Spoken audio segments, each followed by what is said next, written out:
It is about time I do something about all of these animals and this area as a whole. As you can see down here, I mentioned last week that I was going to put something here. So we're going to make a home for these animals, at least some of them. And I got some additional guys. So I got both the warm and cold pigs now and the warm and cold cows, and I do have warm and cold chickens, but we're gonna have to find a place for them too.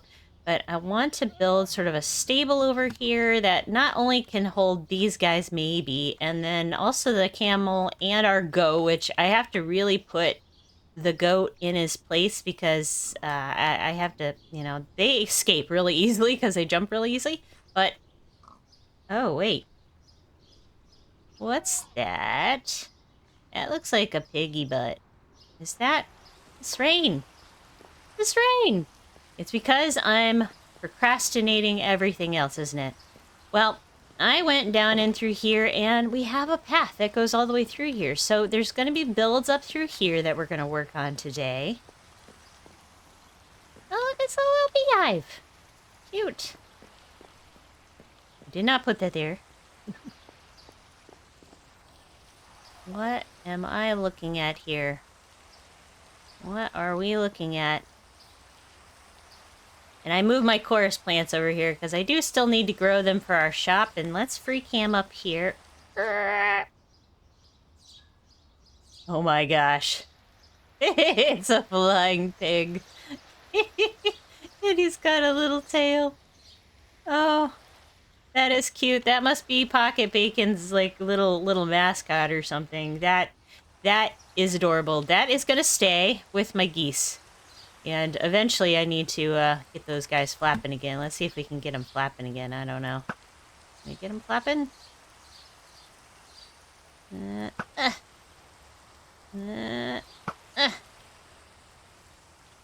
Nope. Not high enough, I don't think. Am I high enough? Aha! There we go. Hee. Now we got them flapping again. Sweet. So, alright. Let's get into the time-lapse right away and start getting some builds down in this area. Because it is time. I need to move. I need to get some of these villagers moved out. And also all of the animals. Because it is getting... It's getting really laggy up here. And my frame rates... it's how much interiors I have in here, honestly. Like, I have basically gotten the interiors in the Adventure Guild to the point that it is, like, bursting at the seams, and our frame rates drop, like, really bad when I'm up here. I'm probably gonna have to fix that, but I was hoping that maybe if I get rid of some of the moving mobs, we get rid of some of the cows and chickens and things that are down here, maybe that will help. So let's get started. I've got to clear this ring, get some supplies, and get going. Hi. Oh, I'm sorry you're wet. We'll take care of that here in a second. I promise.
a lot of building.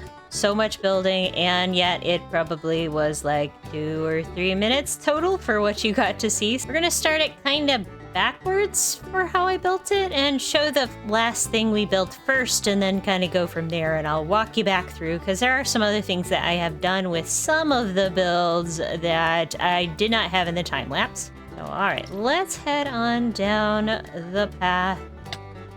I don't know, I believe I've showed some of this. We have a little well there. Obviously, we have our flying piggy friend. That is, you know, Pocket Bacon's flying anthem now. Pocket Bacon exists there in flying form forever. So, have a doggy out here kind of just hanging out. This is our bamboo house. This is the last one on the docket. Now, eventually, I'm going to put stuff in these. They do not have stuff in them, and I'm also waiting on some of the things to oxidize.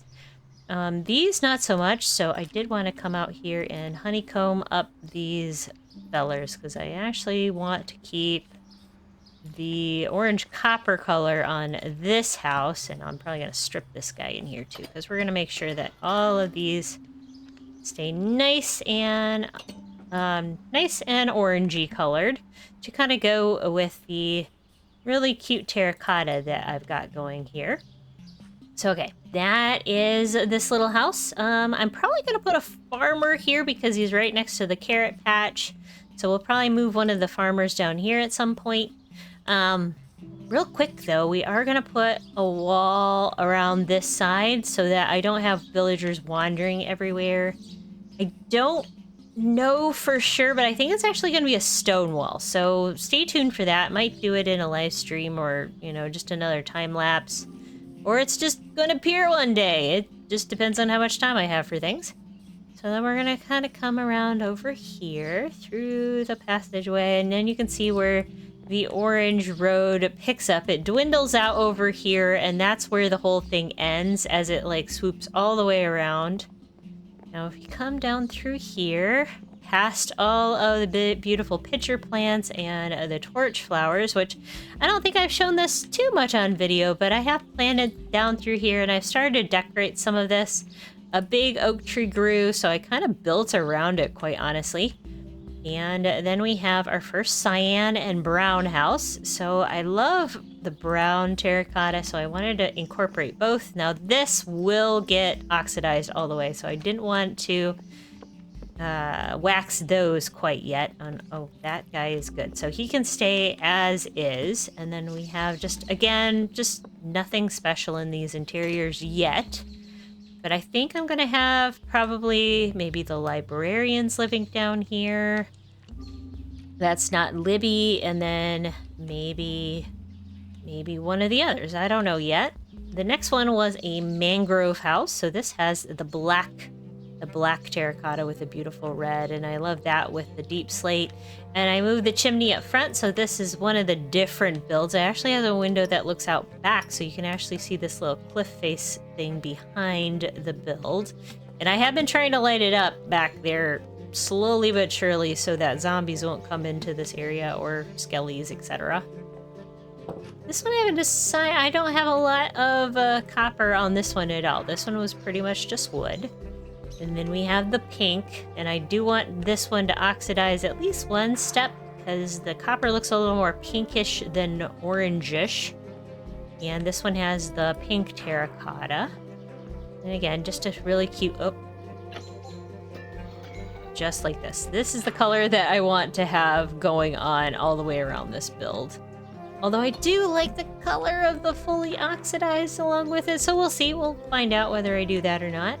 Now, I built this path all the way around, which you saw earlier, and then we have just a little bit of fallen logs, and then a way over to the monorail station to get over to Lane and Blazer's house. So if you follow the orange brick road all the way from spawn, all the way up the mountain and around, and then follow this little path, you can get over to Lane and Blaze's build, their big monorail station. Really easy to get back and forth to.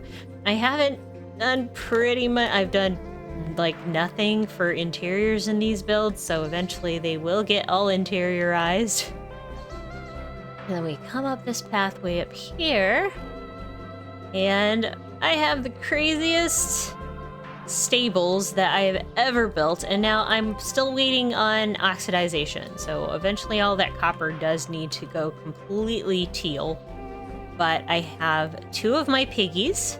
I have now got the warm and the cold piggies there. So like they don't live up in the castle like Pocket Bacon does, but they live down here.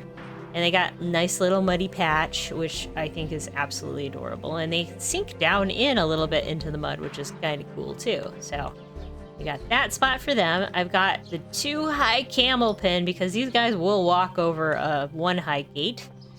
And the camel just kind of lives in here. And then we have our goat pen because goats are notorious jumpers. He is completely enclosed in. So if he wants to jump, he can jump all he wants in there. But he's not going to be able to get out because I have this little thing here. And then these blocks won't allow for him to get out. Hopefully. He has not escaped yet since I built this thing. So I'm hoping that's the case. I had a lot of fun using the different kinds of prismarine that Yuki has on sale. So I really wanted to be able to display that in some way over here. And just having this like really crazy color just was really cool for me.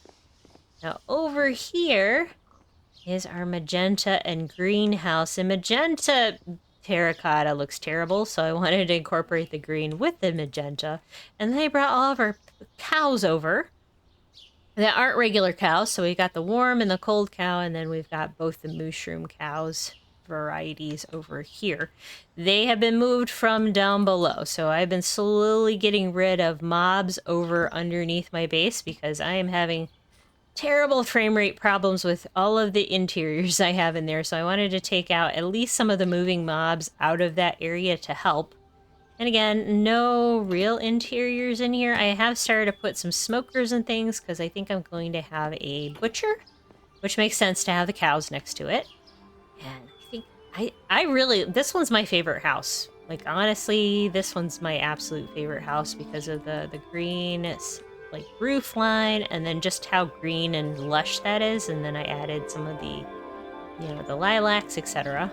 So then, oh, and I added lots of lighting all the way through here. So for the most part, I think most of this is all lit up finally.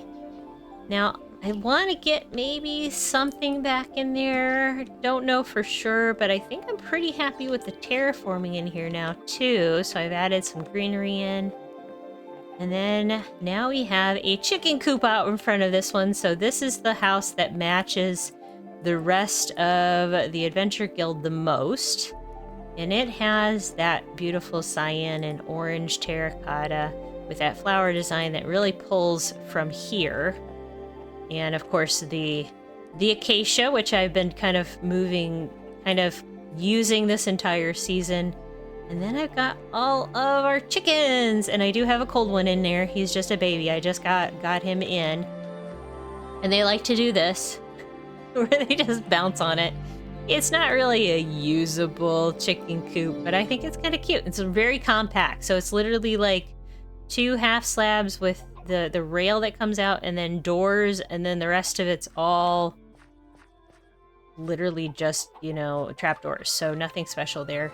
This one's pretty much all done. I let this one go completely, let this one be completely oxidized, and I think that looks really good. Oh, it's almost nighttime.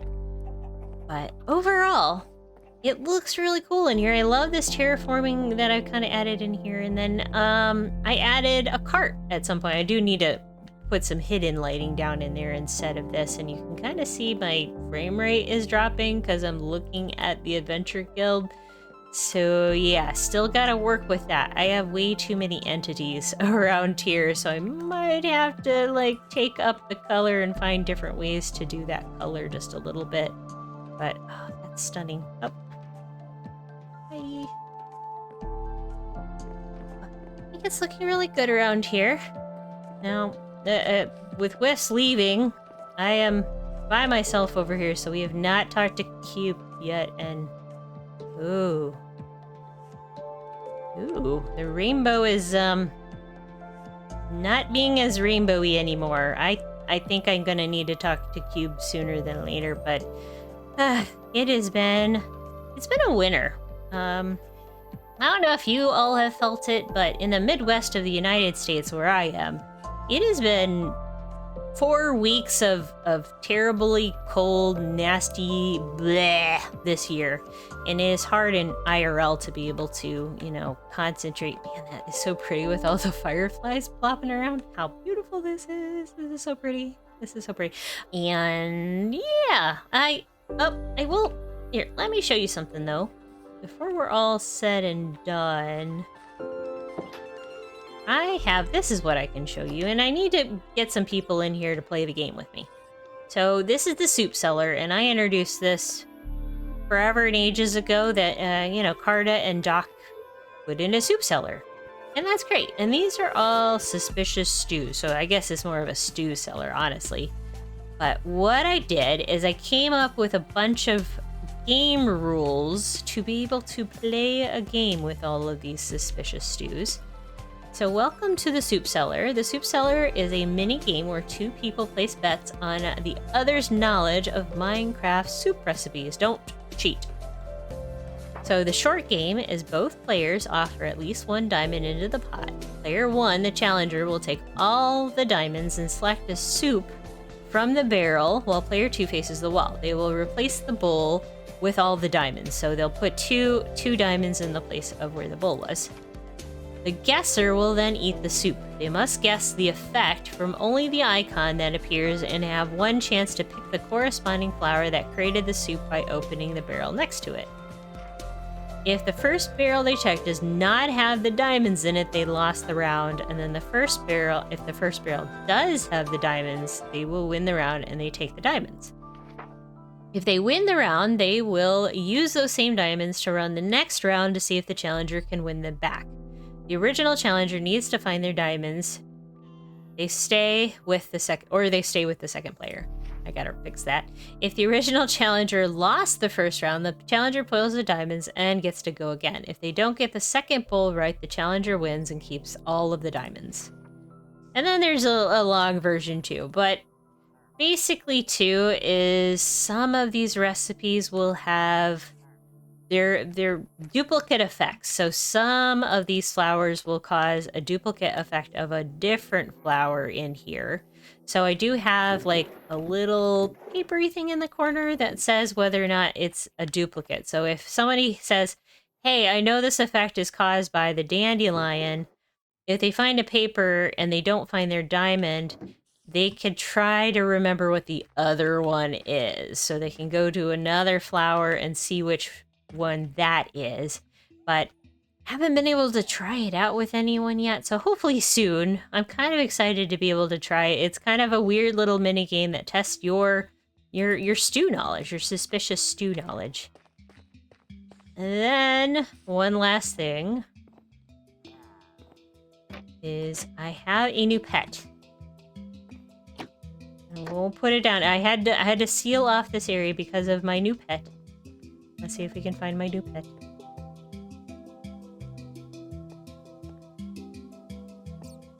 Oh, I hear it.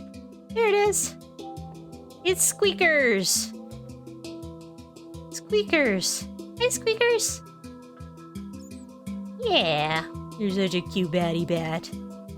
Squeakers managed to spawn randomly underneath the staircase one day. I heard a bat squeaking and decided to name tag it, and I got him trapped in here. So it actually, you know, our little back area back here, is sealed off, so he can't fly anywhere. So he lives over down here now, and he is the most adorablest bat ever. And I forgot to say, I did some changing things around too. So once I got the mushrooms out of here, I created a fox pen. Our Foxy lives here, and hopefully I will manage to get like a white fox in here at some point too. But we have glass on the front, so you can actually look at him. But the rest of it's all kind of fenced in, and yeah, he sleeps during the day, he squeals at night, and he moves around. That's why I'm kind of doing this at night, so that you can see him picking the berries, and then he eats them, and he just has a ball in his little pen. And I am, yep, right there, he eats up the berries. And I thought it was kind of a cute little place down here. Like, so we have all of our different kind of mobs over in the other room, and then we have our fox mob down here. And then it keeps the sheep, you know, sheep in line. Make sure they're eaten so the fox doesn't come get them. And then I'm slowly collecting up these chickens. These chickens will be removed at some point once I get the second chicken. Actually, let's do this. Boop. Excuse me. Let's go see if these 13 eggs are enough to spawn one more sheep, and I think we might wrap up this video. I think we've had enough kind of plan around this episode. And things are looking pretty good. We've got all of our little houses down there, and I think we're gonna eventually get a few more builds, maybe down in here once I get the full thing sealed off and lit up and make sure that no mobs are going to spawn and hurt our villagers once they get through. And apparently we have a guest. Hello? Where's the other llama? Ooh, there's a zombie over there. So yeah, I don't have the whole area completely lit up yet. I think he came from up there, so I think I still need to fix that. So more lights will be necessary at some point. But let's see if we can get our second blue chicken here.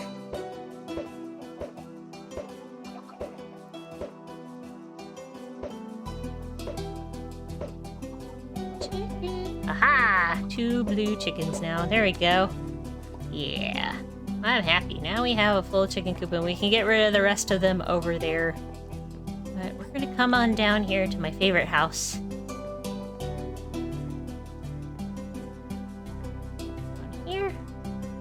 Here we go. Alright, everyone. I hope you enjoyed this episode. I'm sorry it was just me building and showing off my builds. It was kind of a boring episode. I don't have any lore going. I mean, I have a little bit of lore going. That rainbow is bugging me a little bit, that it is starting to gray up.